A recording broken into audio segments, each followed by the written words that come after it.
நம்ம ஜேகேவோட unexpected marriage தான் பார்க்க போகிறோம் பார்ட் 2. ஸோ நம்ம அப்படியே கண்டினியூ பண்ணலாம். லாஸ்ட்டாக இதோட முடிச்சிருப்பேன்னா ஜேகே வயன் ரூமில் அவங்க ஒரு இடத்துல உட்காந்துருந்துருப்பாங்க. ஜேகே ஜாரான்னு ஜாரா பேரை மந்திரம் மாதிரி சொல்லிகிட்டே உட்காந்துருந்துருப்பான். இதோடு தான் நான் முடித்தேன். ஸோ நம்ம இப்போ அப்படியே கண்டினியூ பண்ணிக்கலாம். காலையில் வயன் இறங்கி கீழே வரா. மியா சொல்லுவாயன், எனக்கு சேஞ்ச் பண்ண ட்ரெஸ் இல்லை. இரு நானும் மியா ட்ரெஸ் வாங்க தான் போகிறோம், நான் வாங்கிட்டு வரேன். ஓகே மியா. சாரி கிடைக்குமா? ஏன் இல்லை, கல்யாணம் ஆகி ஃபர்ஸ்ட் டே சாரி கட்டணும்னு எங்கள் அம்மா சொல்லும். ஓ சரி ஓகே. மியா ரொம்ப காஸ்ட்லியாக வேணாம். அதெல்லாம் நீ என்கிட்ட சொல்லாத, ஓகே? இதுக்கப்புறம் நான் உனக்கு அக்கா மாதிரி. உனக்கு என்னென்ன வேணுமோ எல்லாத்தையும் நான் பார்த்து பண்ணுவேன், சரியா? ஓகே அப்படின்னு மியாவும் கடைக்கு போய் ட்ரெஸ் வாங்கிட்டு வந்து வாங்கிட்டு தராங்க. அது ஒரு மாதிரி பீகாக் க்ரீன் கலர் சாரி. மியா ரெடிமேடில் பிளாக் கலரில் ஒரு ப்ளவுஸும் எடுத்துகிட்டு வந்து கொடுத்துருப்பா. ரொம்ப தேங்க்ஸ். நான் இதான் என்ன சொல்லவே இல்லையே ப்ளவுஸ்லான்னு நினச்சேன். It's okay. போ ஃப்ரெஷ் பண்ணிட்டு வரியா? ஸோ வயன் போய் குளிச்சுட்டு உள்ளேயே சாரி கட்டிகிட்டு இருக்கா. ஜேகே பார்க்குறான், என்ன இவ்வளோ நேரம், ஐயோ எனக்கு அவசரமாக வருதே, சீக்கிரம் வந்து தொலைடி அப்படின்ற மாதிரி பார்த்துட்ருக்கான். ஸோ அந்த டோர் ஓப்பன் ஆகுவோம். வயனோட வெட் ஹேரு அதை அப்படியே தொடச்சிக்கிட்டே அந்த சாரியில் அவள் வெளியே வரா. ஜேகேக்கு பார்க்க அப்படி இருக்குது. ஜேகே சாராவை பேசாமல் மறந்துடலாமா? இப்படி கும்முன்னு ஒரு பழத்தை பக்கத்தில் வச்சுட்டு சாராவை பற்றி யோசிச்சுட்டு இருக்கேடா ஜேகே. நாம இருக்க, ஐயோ அவசரமாக வருது. வயன் சொல்லுங்கள், கொஞ்சம் வழி விடுமா, எனக்கு வருது. சாரி அப்படின்னு அவன் வழி விடுறா. ஜேகே எவ்வளோ பயப்பா. வயன் லைட்டாக சிரிச்சிருப்பா. வழி விடுமா, எனக்கு வருதுன்னு அவன் சொன்னதில். அவள் ஃப்ரெஷ்ஷப் ஆகிட்டு கீழே இறங்கி போகிறா. எல்லோரும் உட்காந்துருக்காங்க. என்னம்மா நல்லா தூங்குனியா? தூங்குனா ஆண்டி. இங்கே வா, சொல்லுங்கள். இவர் கூட போய் உன் காலேஜ் சர்டிஃபிகேட்ஸ் அதெல்லாத்தையும் வாங்கிட்டு வந்துடுறியா? நாம் ஊருக்கு போகணும்ல. நீங்கள் எந்த ஊர்? எல்லோரும் திருன்னு மாறி மூஞ்சி பார்க்குறாங்க. நாங்கள் எல்லோரும் கொரியாம்மா. ஓ, நானும் உங்கள் கூட கொரியா வரணுமா? பின்ன எப்போ என்ன கல்யாணம் பண்ணியிருக்கல, ஒன்று எப்படி இங்கே விட்டுட்டு போக முடியும்? என்கிட்ட பாஸ்போர்ட் தான் இருக்குது, ஆனால் அதை வச்சு எப்படி போக முடியும்? வீசாலாம் வேணாவா? அதெல்லாம் நாங்கள் ரெடி பண்ணிக்கிறோம். 5-6 டேஸில் நாங்கள் பார்த்துப்போம் அதெல்லாம். Okay aunty. ஓ வேலை அழகாக கிளம்பி வந்துடு, சரியா? சொல்லுவான், பாஸ்போர்ட்டும் என் வீட்டில் தான் இருக்குது. நம்ம போய் கேட்டு பார்ப்போம். தரலனா நம்ம பார்த்துக்கலாம், அதெல்லாம் ஒன்றும் பிரச்சனை இல்லை, சரியா? ஓகே. சுகா தான் எழுந்திரிச்சு வராரு. சுகா கூட தான் வயன் போய் அவளோட சர்டிஃபிகேட்ஸ் எல்லாம் வாங்கிட்டு வீட்டுக்கு வரா. ஜேகே ஃப்ரெஷ்ஷப் ஆகிட்டு கீழே வந்திருப்பான். எங்கே அந்த பழம் அப்படின்னு பார்க்குறதுக்காக அவள் வெளியே போயிருக்கா. அப்படின்னதும் ஜேகே தனியாக அவங்க அம்மா கிட்ட போய், அவள் ஏன் பொண்டாட்டி தானே ஜாம்புக்? அவள் ஏன் பொண்டாட்டி தானே? ஆமாடா. அப்போ என்ன கூப்பிட்டு அனுப்பியிருக்க வேண்டிய தானே, எதுக்கு அவங்க கூட அனுப்பினேன்? நீ தான் நேற்று நம்ம அந்த பிள்ளைய பிடிக்கவே இல்லை அப்படின்னு சொல்லி போட்டேம்மா. உனக்கு தெரியாதா சாரா? இப்போ என்ன ஏன் பொண்டாட்டி தானே, ஏன் கூட தெரில. இந்த பொண்ணையும் பிடிச்சிருக்கு, அந்த பொண்ணையும் பிடிச்சிருக்கு. செருப்பால் அடிப்பேன் ஜம்புக். உன்னால் குடும்பமானதுக்கு எதனா ஆகட்டுமே. ஓகே ஒன்றும் பிரச்சனை இல்லை. ஆமாம், அந்த பொண்ணுக்கிட்ட நம்ம இவ்வளோ பெரிய பணக்காரங்க அப்படிலாம் நான் சொன்னேன் இல்லை. எங்களெல்லாம் பார்த்தா அந்த பொண்ணு பணக்காரங்க மாதிரி தான் ஃபீல் பண்ணோம். உன்னை பார்த்தா தான் பிச்சைக்காரன்னு நினைக்கிறேன். ஏன்? ஆமாம் பாரு, பொறிக்கி மாதிரி இவ்வளோ டேட்டூஸ், இவ்வளோ பியர்சிங்ஸ். நான் அழகால? ஐயோ ஏன் ராசாக்கு என்ன அழகா என் பிள்ளை. அப்புறம் என்ன இருந்தாலும் உன்னை பார்த்தா அந்த பொண்ணுக்கு ஒரு இம்ப்ரெஷன் வந்திருக்கும் நீ நினைக்கிற? அவளுக்கு ஆல்ரெடி அவள் லைஃப்பில் அவ்வளோ பிரச்சனை. அந்த பொண்ணுக்கிட்ட இன்னும் நிறைய பேசி அவளை பற்றி நிறைய தெரிஞ்சுக்கணும். உனக்கு ஒரு விஷயம் தெரியுமா? என்ன? அவளுக்கு வயசு 22 தான். என்ன 22 தானா? என் வயசு 28ன்னு சொன்னீங்களா?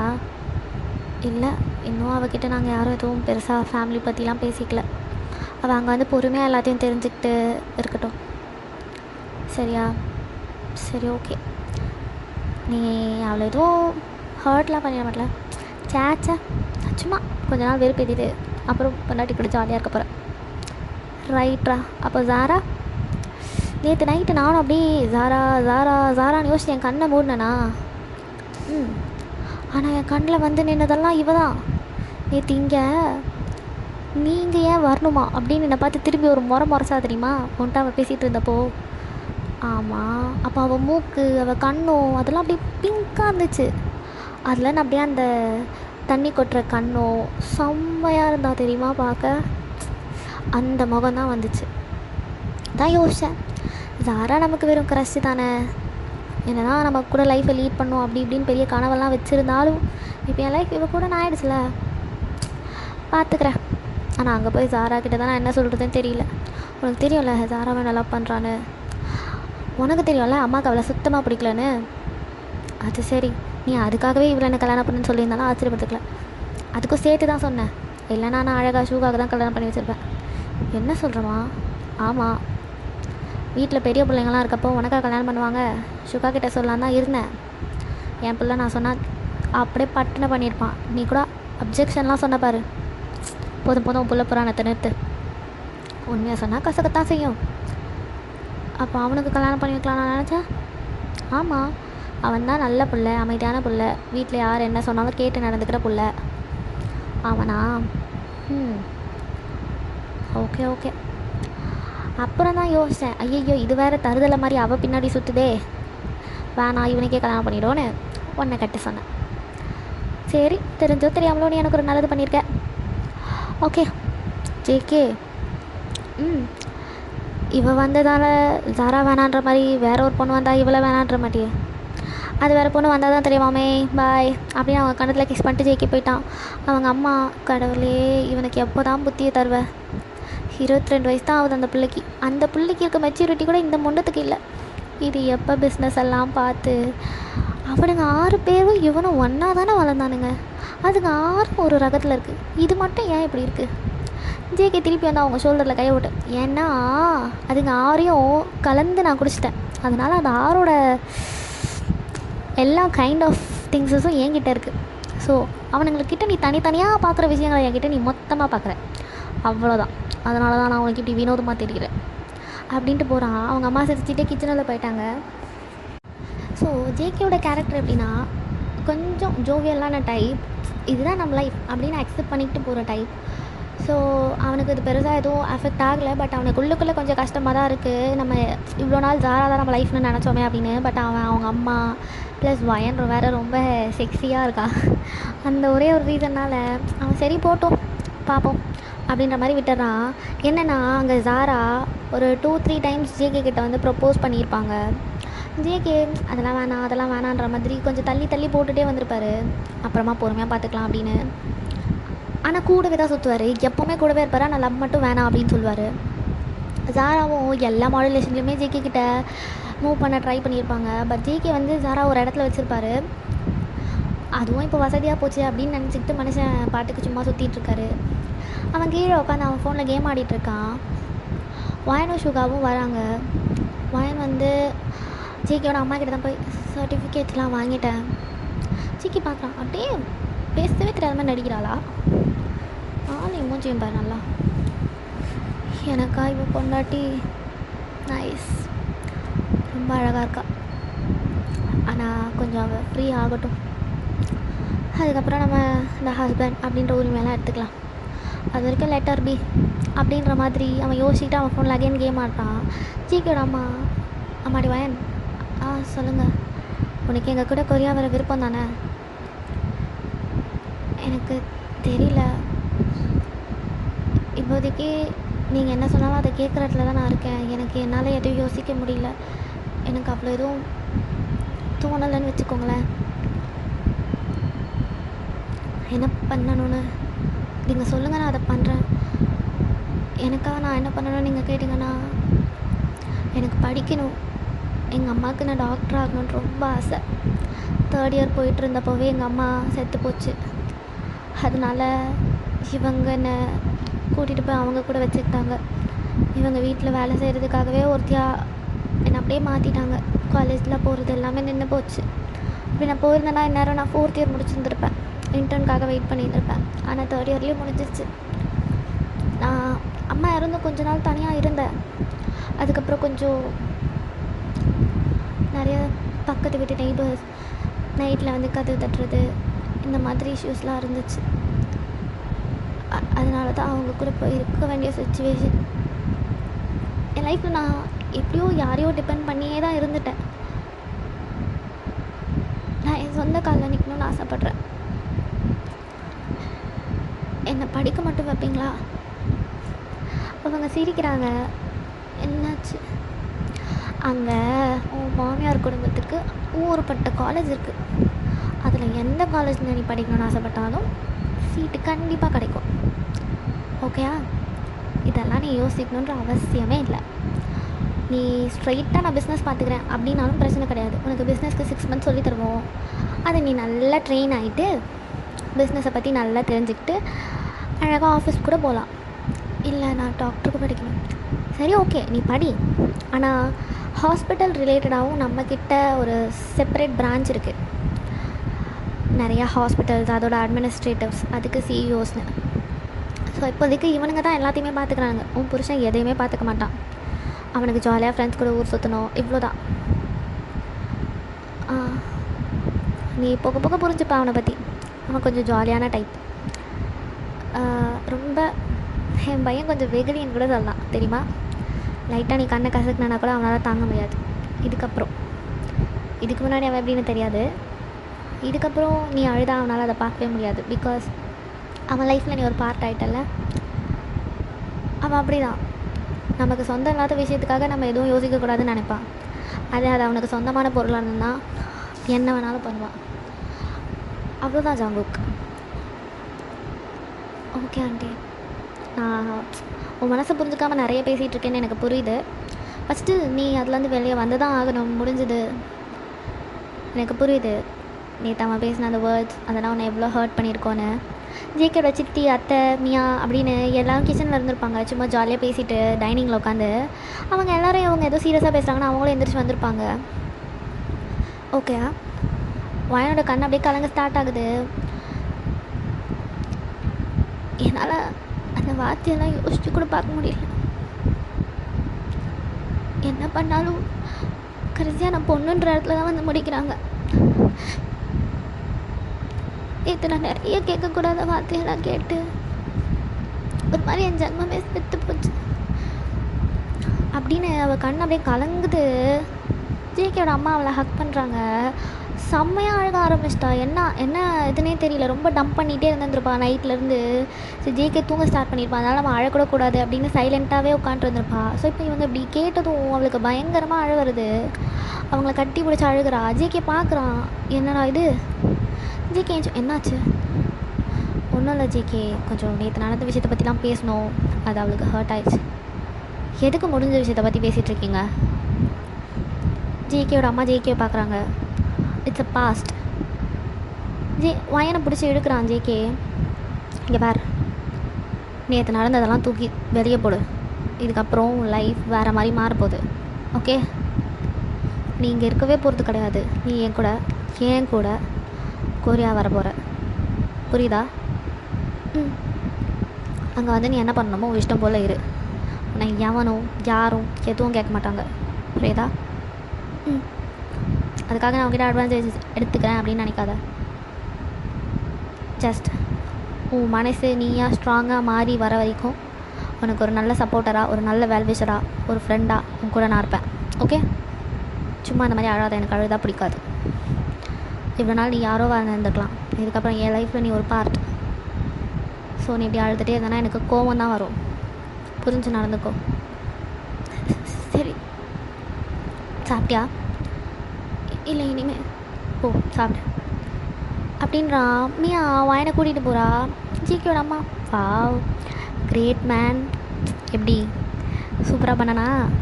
அவசரம்டா ஜேகே, பரவாயில்ல. நீ ஒரு வார்த்தை சொன்னதான் அவள் மதிக்கிறா.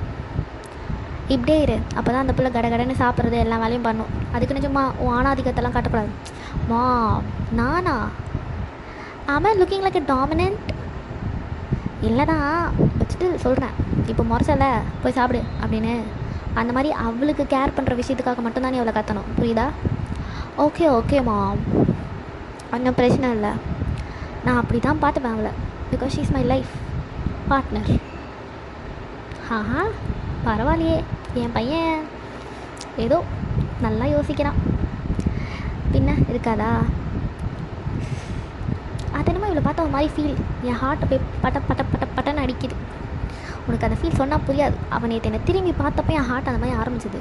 அப்போதுலேருந்து அவள் எப்போல்லாம் என் கண்ணை பார்க்குறாளோ அப்போல்லாம் என் ஹார்ட் ஏதோ அப்படியே பம்பிங் மிஷின் மாதிரி பம்ப் ஆகிட்டே இருக்குது. ஹார்ட் எப்போவுமே பம்ப் ஆகும் ஜங்கோக். மாம் ஷிட் அப்படின்னு ஜேகே போயிட்டான். ஜேகேயோட அம்மா எப்படியோ பண்ணி வச்ச கல்யாணம் நல்லதாக போகிற வரைக்கும் எனக்கு ரொம்ப சந்தோஷம் அப்படின்னு அவங்களும் போய் இவங்க கூட உட்காடுறாங்க. ஸோ மியா வாயன்கிட்ட பேசிகிட்டு இருக்கா. இங்கே பாரு, நீ சும்மா சும்மா அழக்கூடாது. கொரியா வந்துட்டா உனக்கு யாருமே இல்லை, நீ ஃபீலே பண்ணக்கூடாது. நான் இருக்கேன், இங்கே பாரு, இங்கே பாரு என்ன. சொல்லுங்கள். நீ முதல்ல இந்த வாங்க போங்கன்னு கூப்பிட்றத நிறுத்து. உனக்கு என்ன ஏஜ்? 22. எனக்கு என்ன ஏஜ் தெரியுமா? தெரியாது. 25. நான் உனக்கு அக்கா மாதிரி.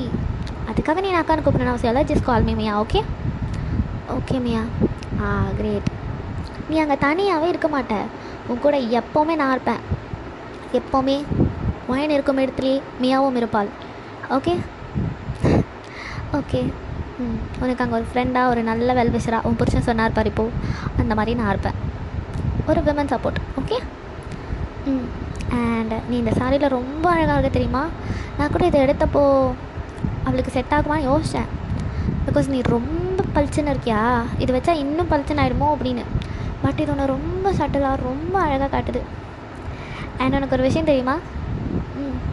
உன்னோட ஹேர் எனக்கு ரொம்ப பிடிச்சிருக்கு. So long and wavy. Oh my god. கட்லாம் பண்ண மாட்டியா? பண்ணியிருக்கேன் முன்ன, எனக்கு இது வரைக்கும் இருந்துச்சு அப்படின்னு அவள் தைஸ்கிட்ட கை வச்சு காட்டுறான். ஓ மை காட், இவ்வளோ தூரமா? ஸ்கூல் படிக்கிற வரைக்கும் அவ்வளோ வச்சுருந்தேன். அப்புறம் காலேஜ் போக ஆரம்பிச்சதுனால இது வரைக்கும் கட் பண்ணியிருக்கேன். ஓ, ரொம்ப அழகாக இருக்கும் ஹேர் தெரியுமா? எல்லாம் எங்கள் அம்மா தான். எங்கள் அம்மாவுக்கும் இதே மாதிரி லாங் ஹேர். எங்கள் அம்மா அழகாக இருப்பாங்க தெரியுமா? ரொம்ப அழகாக இருக்கும் எங்கள் அம்மா. அந்த கல்யாண மண்டபத்துலேருந்து என்னை கூட்டிகிட்டு வரப்போ என் பேக்கில் வச்சுருந்த அவங்களோட ஒரே ஒரு ஃபோட்டோ மட்டும்தான் என்னால் கொண்டு வர முடிஞ்சுது. எனக்கு ட்ரெஸ், ஃபோன் எதுவுமே இல்லை. எல்லாமே அங்கே தான் இருக்குது. என் பாஸ்போர்ட். ஆண்டி சொல்லுமா. என் பாஸ்போர்ட் அதெல்லாம் நீ யோசிக்காத, அதெல்லாம் ஆண்டி பார்த்துக்கிற சரியா?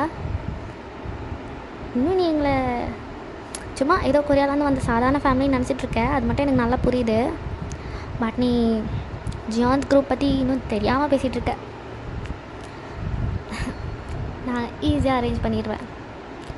ஓகே ஓகே அப்படின்ட்டு அவங்க போகிறாங்க.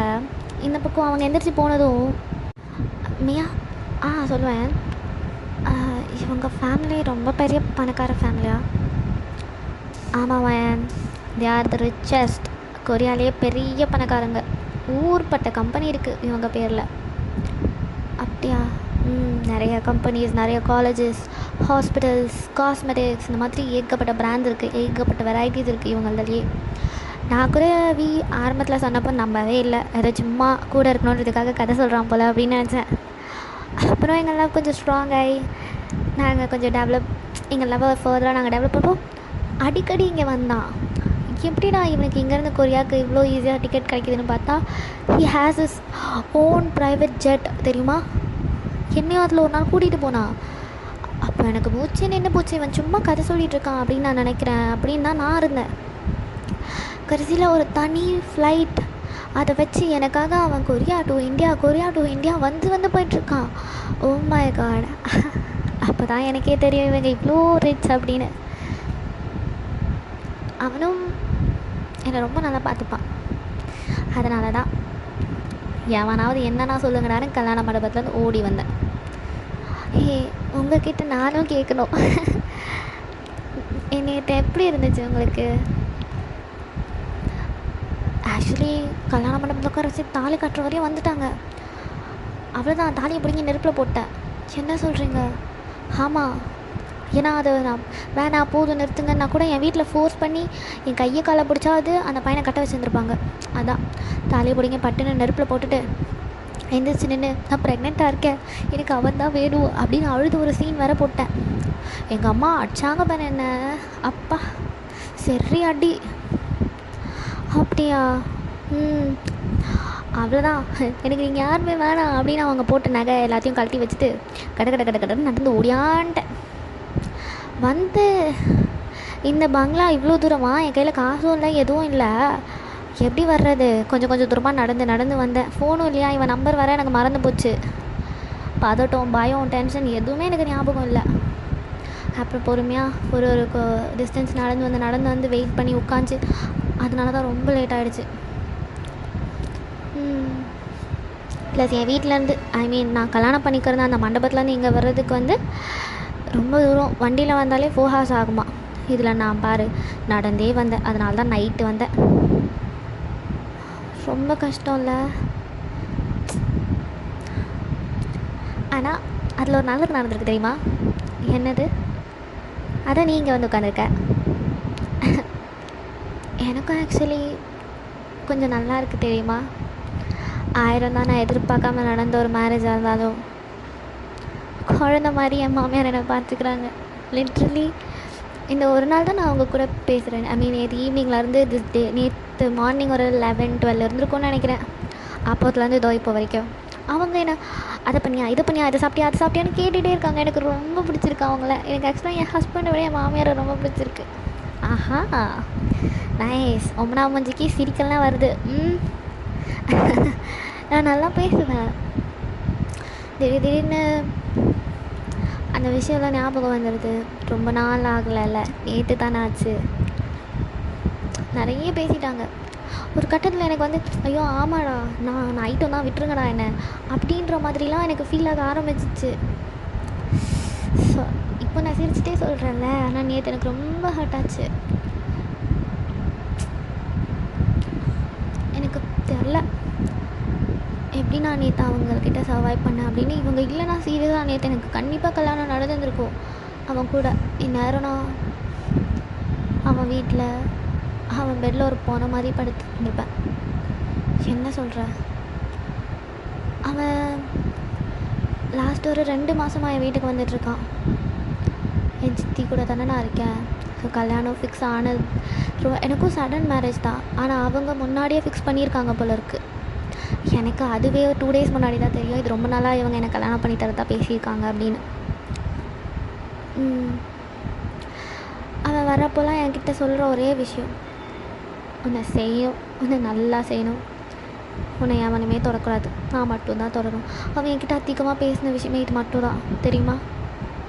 நேற்று கூட அவன் கடைசியாக என் கழுத்தில் தாலி கட்டியே ஆகணும்னு எழுதிட்டு போய் உட்கார வச்சப்போ கூட, உன்னை எவன் தொட்டுனாலும் பரவாயில்ல, நானும் ஒரு தடவை தொடணும் இப்படி தான் சொன்னான். எனக்கு அப்படியே ஜென்மமே செத்து போச்சு. அந்த ஒரு நிமிஷம் செத்துடலான்னு நினச்சேன். அப்போ தான் அதுவும் ஏஞ்சல் போது பாரு, ஏஞ்சல் என் மாமியார் வந்து கடகடன்னு அந்த தாலியை பிடுங்கி என் ஹஸ்பண்ட் கையில் கொடுத்து, ஜங்குக்குனே சொல்லலாம்ல, அதான் நான் என் ஹஸ்பண்ட் புஷ்னு பேசோட கூப்பிடக்கூடாதுல. அப்பப்பா அவ்வளோ பழைய பஞ்சவங்களாம் இங்கே வேண்டாம், பரவாயில்ல. அவங்க கையில் கொடுத்து கட்ட சொன்னாங்க. எனக்கு அந்த ஒரு செகண்ட் வந்து ஐயோ இவன் எப்படிப்பட்டவன் தெரியலையே அப்படின்னு பயந்தேன். ஆனால் நேற்று நைட்டு அவர் நினச்சிருந்தேன் என்ன வேணால் பண்ணிக்கலாம்ல. அவர் ரூமில் தான் இருந்தேன். ஆனால் அவர் என்னை டிஸ்டர்ப் பண்ணவே இல்லை, என்னை தனியாக விட்டார். அவளுக்கு ஒரு ஸ்பேஸ் வேணும்ல அப்படின்னு அவர் என்னை விட்டது தான் எனக்கு ரொம்ப பிடிச்சிருந்துச்சு. ஸோ காலையில் நான் இருக்கேன் உனக்கு, அவர் அதை பண்ணுவாரான்னு எனக்கு தெரியல, ஆனால் நான் இருக்கேன் உனக்கு அப்படின்னு அவர் எனக்கு ஒரு வார்த்தை சொல்கிறது எனக்கு எவ்வளோ ஒரு சந்தோஷமாக இருக்குன்னு எனக்கு தான் தெரியும். ஆக்சுவலாக எனக்கு அவர் ஒரு மனுஷனாக ரொம்ப பிடிச்சிருக்கு. என் புருஷனாக நான் எப்போ ஏற்றுப்பேன்னு எனக்கு தெரில, ஆனால் ஒரு பர்சனாக எனக்கு அவர் ரொம்ப பிடிச்சிருக்கு. எங்கள் வீட்டில் இருக்க எல்லாருமே ரொம்ப நல்லா இருக்காங்க. நீங்கள் சீரியஸாக பணக்காரங்க நான் ஒரு ஃப்ரேம் இருக்கும்ல, ஆனால் இவங்களெலாம் பார்த்தா எனக்கு அப்படி தோணவே மாட்டேங்குது.